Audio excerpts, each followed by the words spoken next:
Oke guys, jadi kita kembali lagi ke sesi development ya. Jadi seperti biasa gue bakal lanjut ke misalnya bikin podcast mungkin tidak atau 5 menit ya guys. Jadi ini ada progres gue bakal latihan buat jalannya tidak atau 5 menit. Jadi dimulai dari sekarang ya guys.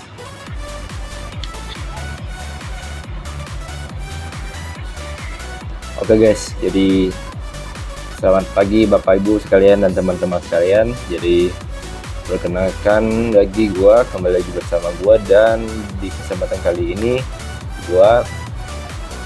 ingin membawakan satu topik yang hangat jadi bahan pembicaraan kita sehari-hari, yaitu emas menembus harga 2 juta rupiah ya. Emak-emak itu ke mall sekarang bukannya pada ngejar diskon, bukan kejar flash sale lah, ini kok malah kejar beli emas ya di Antam.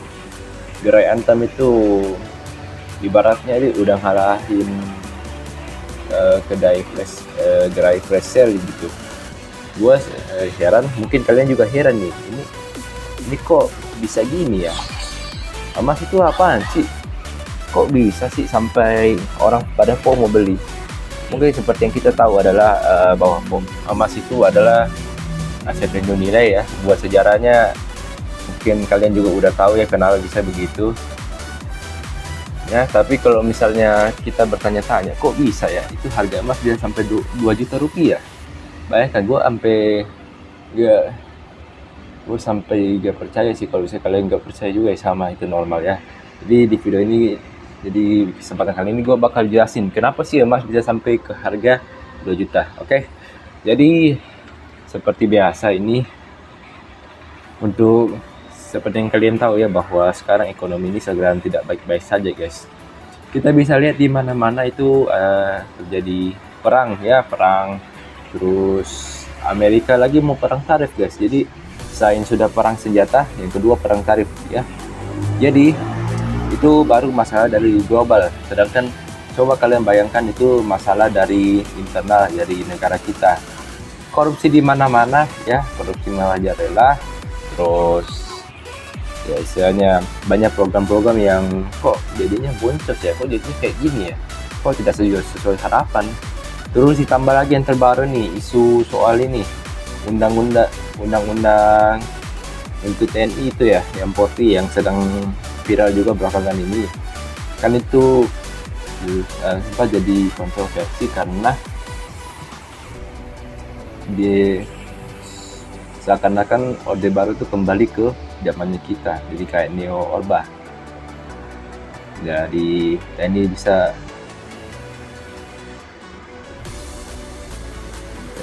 bisa mengintervensi masyarakat gitu ya.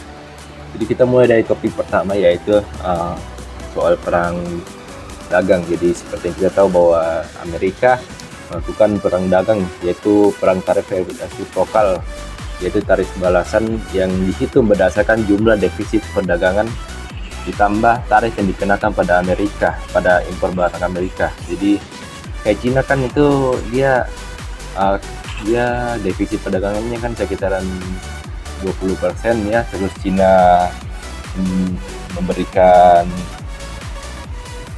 tarif batasan 120% ya. Jadinya 120 tambah 20% jadinya 140 guys ya. Sama ke Indonesia juga kenanya 30% ya. Jadi itu salah satu juga masalah. Terus ada juga perang ya, dimana ini menyebabkan harga minyak, harga oil, minyak mentah naik buar sampai ke ujung dunia sana, ke ujung bulan, dan ini menyebabkan juga ya inflasi.